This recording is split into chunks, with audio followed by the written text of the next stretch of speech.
Hi friends, இன்றைக்கி ரொம்பவே ஒரு சூப்பரான ஸ்வீட் ரெசிபி தான் பார்க்க போகிறோம்.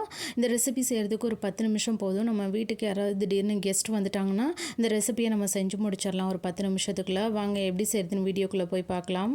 இந்த ரெசிபி செய்கிறதுக்கு நான் இன்றைக்கி ஒரு அரை கப் பச்சரிசி எடுத்திருக்கேன். அதுக்கு ஈக்குவலாகவே அரை கப் நான் கடலைப்பருப்பு எடுத்திருக்கேன். இப்போ இது ரெண்டையும் நல்லா நம்ம வறுத்துக்கலாம். அரிசி நல்லா வறுபட்டு உங்களுக்கு பொரியும். அந்த ஸ்டேஜ் வரைக்கும் நல்லாவே வறுத்து எடுத்துக்கோங்க. நம்ம வீட்டுக்கு யாராவது திடீர்னு வந்துட்டாங்கன்னா இந்த மாதிரி நீங்கள் ஒரு 10 நிமிஷத்துக்குள்ளே செஞ்சு முடிச்சிடலாம். இப்போ பார்த்தீங்கன்னாக்கா எனக்கு அரிசியும் பருப்பும் நல்லாவே வறுபட்டுருச்சு. இப்போ இந்த சூட்லேயே நான் அந்த முந்திரியையும் பாதாமையும் ஒரு முறை நான் நல்லா வறுத்துக்கிறேன். இந்த ஸ்டேஜில் ஸ்டவ்வை நீங்கள் ஆஃப் பண்ணிவிடுங்க. அந்த சூட்லேயே நல்லா நீங்கள் வறுபட்டுரும் இதை வறுத்திங்கனாக்கா. இப்போ எனக்கு ஓரளவுக்கு நல்லாவே வறுபட்டுருச்சு. இதை ஒரு ஓரமாக ஆற வச்சிடுறேன். இப்போது இது நல்லா ஆறிடுச்சு. எனக்கு இதை ஒரு மிக்ஸி ஜாருக்கு நான் மாற்றிக்கிறேன். இப்போ இது கூடவே நான் வாசத்துக்காக ஒரு ஏலக்காய் சேர்த்துக்கிறேன். இப்போ இது எல்லாத்தையும் நல்லா ஒரு ஃபைன் பவுடராக அரைச்சி எடுத்துகிட்டு வந்துடலாம்.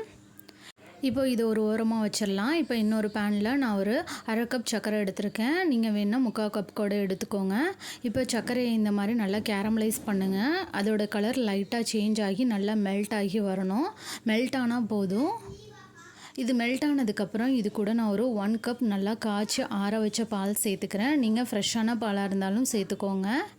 நீங்கள் பால் சேர்த்ததோடு அந்த சர்க்கரை உங்களுக்கு ரொம்ப கிறிஸ்டலைஸ் ஆன மாதிரி இருக்கும். நீங்கள் லைட்டாக கொஞ்சம் நேரம் நல்லா இந்த மாதிரி கலந்து விட்டிங்கன்னா எல்லாமே ஒன்றா கலந்து வந்துடும், நல்லா கரைஞ்சி வந்துடும். இப்போது இந்த ஸ்டேஜில் நம்ம அரைச்சி வச்சுருக்க அந்த பவுடரை கொஞ்சம் கொஞ்சமாக நம்ம சேர்த்துக்கலாம். இப்போ நல்லா மிக்ஸ் பண்ணி விடுங்க. நீங்கள் சேர்த்த உடனே அந்த தண்ணியெல்லாம் சீக்கிரமாக அப்சர்வ் பண்ணிவிடும் அந்த பவுடர். இப்போது இந்த ஸ்டேஜில் நான் ஒரு 1 டேபிள் ஸ்பூனுக்கு நெய் ஊற்றிக்கிறேன். நெய் சேர்த்ததுக்கப்புறம் நீங்கள் நல்லா மிக்ஸ் பண்ணி விடுங்க. உங்களுக்கு பேனில் ஒட்டாமல் வரும். இதுக்கு ரொம்ப ஆயிலோ நெய்யோ தேவைப்படாது. நான் ஒரு 1 டேபிள் ஸ்பூன் தான் ஊற்றினேன், ரொம்பலாம் ஊற்றலை. அவ்வளோதான், பேனில் ஒட்டாமல் வந்துடுச்சு.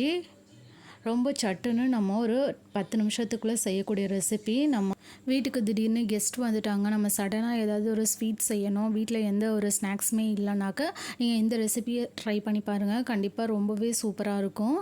இந்த மாதிரி ஈவனாக ஸ்ப்ரெட் பண்ணி விட்டுட்டு கொஞ்சம் நேரம் ஆறுற வரைக்கும் வெயிட் பண்ணுங்கள்.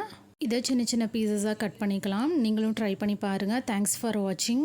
DD shine recipes and tips சேனலை லைக் பண்ணுங்கள், ஷேர் பண்ணுங்கள், சப்ஸ்கிரைப் பண்ணுங்கள். பாய்.